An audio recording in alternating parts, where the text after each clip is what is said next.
pour la loi Macron. On ne pourra reconstruire un parti socialiste militant et une gauche que quand on aura liquidé la loi Macron et tous les présupposés idéologiques qui ont présidé à son élaboration et à sa mise en œuvre. C'est une honte pour la gauche, c'est la loi la plus réactionnaire qui ait jamais été pensée par la gauche et votée au coup de force contre une majorité de toute la gauche, contre le Parti Socialiste et contre l'ensemble des salariés. Alors dedans, je ne vais pas vous prendre les 106 articles, ils sont tous toxiques. Ah, rien n'est bon dans le Macron. Il n'y a rien. Bon. Alors, sur le licenciement, c'est sûrement ce qu'il y a un des aspects les pires. Vous avez entendu Gattaz ce matin qui dit bah faut dégager la convention 158 de l'OIT. Alors pourquoi? Parce que le but c'est de faire reculer le droit du licenciement. Ça avait commencé avec l'ANI, avec la loi du 14 juin 2013, et ça continue évidemment avec la loi Macron sur 4 domaines, c'est-à-dire sur les critères de licenciement individuel qui n'existent plus, sur le fait qu'on revienne au niveau de l'établissement et puis au niveau du groupe, sur le fait qu'il n'y ait plus d'appréciation des critères avec les barèmes, etc. Voilà. Et quatrièmement, que quand un plan social est retoqué par le tribunal administratif, ceci n'a aucune incidence pour les salariés concernés qui ne sont ni réintégrés ni indemnisés. Ce qui met en cause la convention déjà 158 de l'OIT. Puisque le droit du licenciement est un droit de l'homme. Convention universelle des droits de l'homme de 1948, Charte européenne des droits de l'homme de 1999, Convention 158 de l'OIT qui donne les droits suivants. Vous êtes informé, c'est motivé. Vous avez la possibilité de vous défendre, et vous avez la possibilité d'un recours, et la possibilité d'une réparation. C'est un droit de l'homme fondamental, qui sont en train de liquider, et que Macron a en grande partie liquidé après la loi du 14 juin et l'ANI qui avait déjà commencé. Et la même chose, ils veulent faire avec le Code du travail. Quand Gattaz dit le Code du travail est le fléau numéro 1, il va jusqu'au bout de la logique, et il dit à Macron, viens plus loin, viens. Parce que dans la loi Macron, il y a un virus d'Ebola. C'est la modification de l'article 2064 du Code civil et son annexe, la loi du 8 février 1995, qui disait toutes deux que toute relation de travail dépendait du Code du travail. Ils enlèvent ça. Donc vous pouvez avoir des relations de travail qui dépendent du Code civil. C'est ce qu'ils vous disent tous les jours maintenant dans les médias. Ils veulent individualiser, supprimer les conventions collectives, individualiser le droit, et vous allez voir avec Valls maintenant une compétence d'activité professionnelle, un certificat d'activité professionnelle. Ça va se terminer avec un livret ouvrier et une carte à puce, où vos droits sont individualisés pour votre compte épargne-temps, pour vos congés, pour votre formation, pour votre santé, pour vos congés enfants, et vous serez à la merci de l'employeur, comme c'était avant Napoléon III, pour présenter votre carte à puce, qui atteste de la qualité que vous avez, et ils ne trieront plus seulement, ils ne jugeront plus seulement sur les licenciements, mais ils trieront à l'embauche. Parce que s'ils sont en train de préparer idéologiquement, c'est le choix des embauchés, après avoir obtenu la liberté de licencier sans motif. Et donc c'est ce qui se met en place en mettant en cause le Code du travail comme un droit collectif. Alors vous avez vu Bayrou, Stignard, qui sort que il est trop gros, il n'a jamais lu. S'il avait eu bossé dans un chantier une seconde, il serait précipité pour les pages qui lui permettaient d'avoir des chaussures de sécurité. Mais comme ça ne lui est jamais arrivé, il vous sort le code et vous dit allez, 3000 pages. Le code du travail en France est le plus petit de tous nos codes. Il y a 675 pages de loi. Il a été réduit de 10% entre 2004 et 2008. Ils ont supprimé un livre sur 9. Ils ont enlevé 1 500 000 signes. Et ils ont redivisé 1100 lois, par contre, en 3850, c'est-à-dire en fait, elles sont plus petites, moins nombreuses, parce qu'ils en ont supprimé 500, mais ils ont redivisé les subdivisions. Mais en vérité, le code, c'est 675 pages. C'est comme si il était édité par Dalloz avec 3300 pages de commentaires. C'est comme si vous éditiez François Sagan, amendé par Marcel Proust. Vous voyez, ça vous permet de comprendre l'escroquerie qu'il y a à vous dire qu'il est gros alors que c'est le plus petit des codes.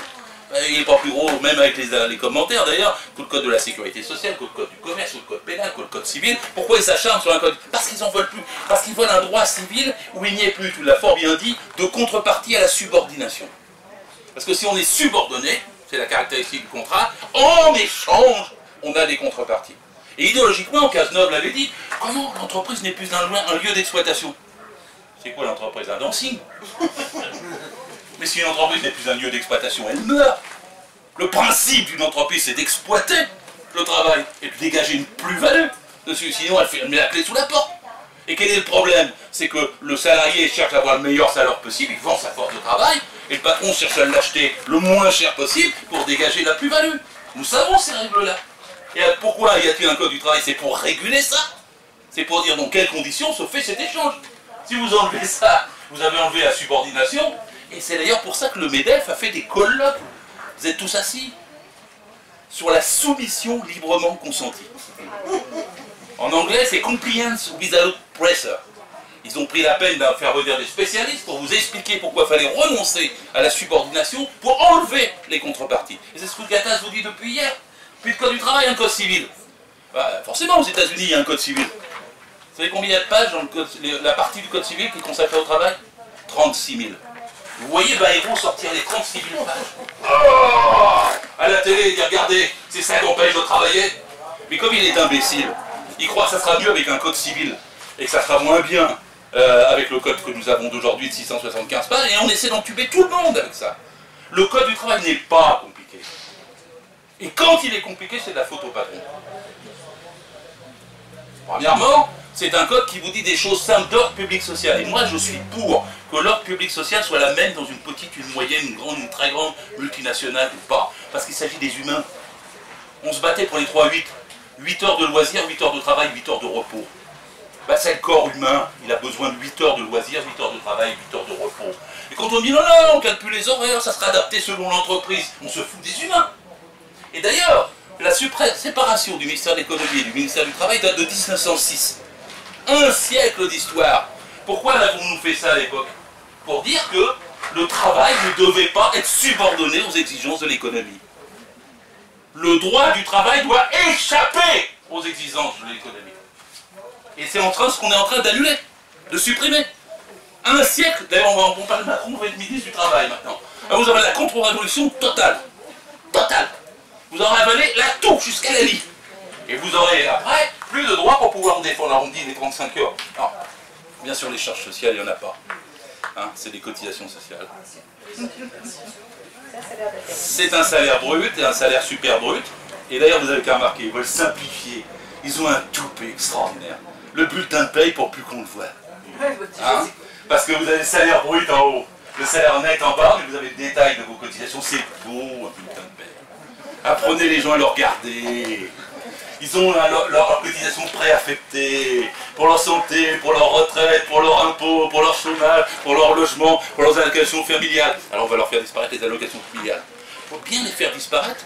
Sibéras, appuyé par Mandon, appuyé par Macron, appuyé par Rebsamen, vous propose de l'enlever avant du bulletin de paye. Vous ne le verrez pas. Et puis ça sera pareil pour ce qui est du logement entre les moins de 20 et les plus de 20. Nous allons vous faire passer le bulletin de paye à la moulinette. Pour que vous ne voyez plus, par exemple, on va vous dire, ça n'est plus aux caisses que vous payez, mais les risques que vous encourez. Parce qu'on veut vous individualiser les risques. Vous aurez votre compte pénibilité individuel. Un recul terrible.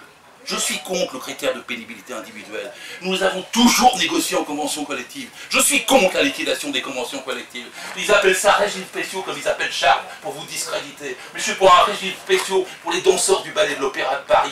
C'est-à-dire pour qu'ils aient une convention pour partir à 45 ans. Parce qu'on ne peut pas faire des pointes au-delà de 45 ans.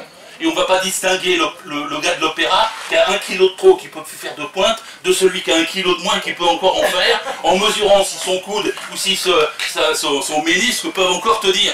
On ne traite pas les salariés comme des bestiaux. On les traite dans une république, avec un collectif, des conventions collectives et un droit du travail collectif. On ne les traite pas individuellement, en disant toi t'es bourreur, tu meurs en général vers 58 ans. On va te donner la possibilité d'éviter ton cancer s'il se déclare déjà vers 52, 53. Mais on vous retire à tous les boueurs la retraite à 50 ans que vous aviez. Parce que c'est ça qu'on va nous faire systématiquement. Individualisation, retrait de tout ce qui est collectif, retrait du code du travail, retour à un droit civil, négociation de gré à gré, et de gré à gré, alors vous n'avez plus les 35 heures. Évidemment. Ils ne veulent même plus de durée du travail, et donc vous êtes ubérisé. Ce qu'est le principe d'Uber, c'est vous avez un travail sans droit et sans horaire. Sans droit et sans horaire. Et après, on vous dit, vous négociez. Ouais, ouais. La petite entreprise, elle est beaucoup plus maligne, elle a fait ça. Ah, puis celle-ci, Blablacar, machin. Puis celui-ci, Uber Pop, machin. Puis maintenant, vous avez même, d'ailleurs, c'est l'Express qui l'a sorti, vous avez l'ubérisation pour la prostitution en Allemagne. Puisque vous avez ainsi des plateformes informatiques pour renégocier comme pour les échanges de covoiturage, et pour négocier comme les VTC, vos rencontres. C'est-à-dire, une fois que vous arrivez dans ce système, la République est morte. Le code du travail, c'est le texte le plus important dans une civilisation. C'est l'indice de son degré de développement. C'est comment on traite le salarié et comment on le respecte. C'est le salarié qui produit les richesses et qui n'en reçoit pas la part qu'il mérite. Et les droits qui sont donnés par la République sont pour permettre aux salariés de défendre ses droits voyous. Alors on peut plus dire patron voyou. Et le folle, il m'a dit filoche, dès qu'on parle patron, les patrons, c'est plus des humains. Bien sûr que les patrons sont des humains. C'est pour ça qu'on parle d'exploitation de l'homme par l'homme. C'est parce qu'ils sont des humains. Mais c'est parce qu'ils sont des humains aussi qu'il faut des lois pour les freiner, les encadrer et les protéger. Et chaque fois que vous dérégulez les lois, le chômage augmente plus. Chaque fois que vous dérégulez le droit, la précarité augmente plus. Et à la fin, avec Macron plus Hubert, vous aurez Mad Max. Regardez, allez voir Mad Max. C'est la société qui vous prépare. Le plus fort l'emportera. Et donc c'est idéologiquement à la racine qu'il faut combattre la loi Macron, l'esprit Macron, les textes Macron, et ce qu'est Macron lui-même, qui n'aurait jamais dû être dans un de nos gouvernements, et qui devrait en expulser le plus vite possible, en tirant toutes les conséquences de ce que ça signifie. Et le gars il nous fait des bras d'honneur maintenant. Il nous dit je suis royaliste. Là il nous dit je suis contre les calvinistes. Là il nous dit les jeunes doivent devenir milliardaires. Là il nous dit Madame Thatcher avait raison. Et là il nous dit quand il y a trop de chômeurs c'est parce qu'ils sont trop protégés. Tout ça c'est des citations. Hein. Je vous fais le texte, je le connais par cœur le bonhomme. C'est une tâche pour nous à gauche d'avoir un pareil représentant qui, non seulement ministre de l'économie, il paraît qu'il est à quelques kilomètres de là, mais en même temps vient pour défendre, se dire je suis aussi ministre du Travail. Je termine, je vais vous dire la question des 35 heures de la durée du travail. Sans les 35 heures, nous aurions probablement 500 000 chômeurs de plus. Et si nous n'avions pas réduit la durée du travail vers 40 heures, vers 39 heures et vers 35 heures, nous aurions 10 à 12 millions de chômeurs. Il est impossible de régler la question du travail de masse sans diminuer la durée du travail et la partager. La droite vous dit, mais ça ne peut pas être partagé. Mais le travail est partagé, tout le temps, partout. Je vous dis, mais c'est une société administrée. Mais toutes les sociétés sont administrées. D'ailleurs, les grandes multinationales sont dirigées par des conseils d'administration. Il faut bien avoir des règles. Et il faut passer de 35 heures à 32 heures et à 30 heures quand on a 6 millions de chômeurs. Comment vous voulez faire autrement? Vous allez faire quoi? C'est ce qui se passe aujourd'hui. Alors on nous a dit qu'il y a 1900 chômeurs de moins le mois dernier, et je ne les crois même pas parce qu'il doit y avoir des SMS qui n'ont pas été envoyés. Hein, mais je vous dis quand même qu'on a depuis juin, nous, la gauche, 1 300 000 chômeurs de plus, catégorie A, B et C. On ne va pas me dire que c'est parce qu'on a 15 000 chômeurs ou 10 000 chômeurs de moins dans 2-3 mois que ça va changer. Une société ne peut pas vivre avec 6 millions de chômeurs. On ne peut pas se dire on va transformer, on va faire quelque chose, partager les richesses avec 6 millions de chômeurs, 9 millions de pauvres. D'où le reste? Tout le reste vient de là. Ils ne vendent pas de la viande. Il y a 3 semaines, la crise de la viande. Ben 9 millions de personnes en France ne peuvent pas acheter plus de 2 fois ou 3 fois par mois de la viande. C'est pas dur à comprendre ça. Et si vous voulez vendre de la viande, augmenter le salaire, augmenter les minima sociaux. Il n'y a que des imbéciles qui peuvent croire que c'est en baissant le minima social, leur stock, le salaire, on va relancer quelque chose et puis que ça va repartir. C'est le contraire.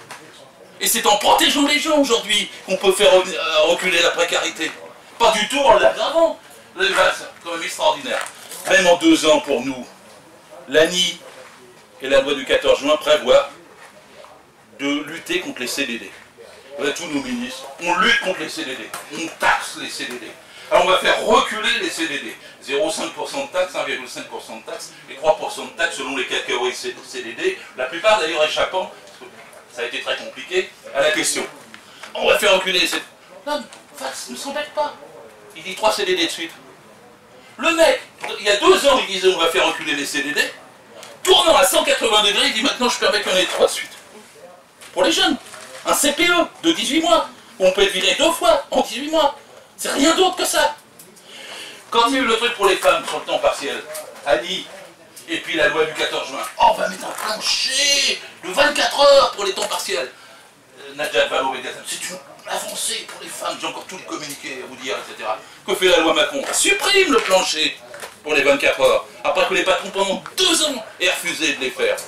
C'est une capitulation honteuse devant la défense du droit du travail. Et le droit du travail, nous, on devrait, nous, socialistes, le mettre en avant. J'espère qu'un jour, ça changera dans notre parti. Et qu'il y aura des Jérémy Corbyn qui prendront l'ascendant. Et puis qui diront, ça suffit, tous les Macron.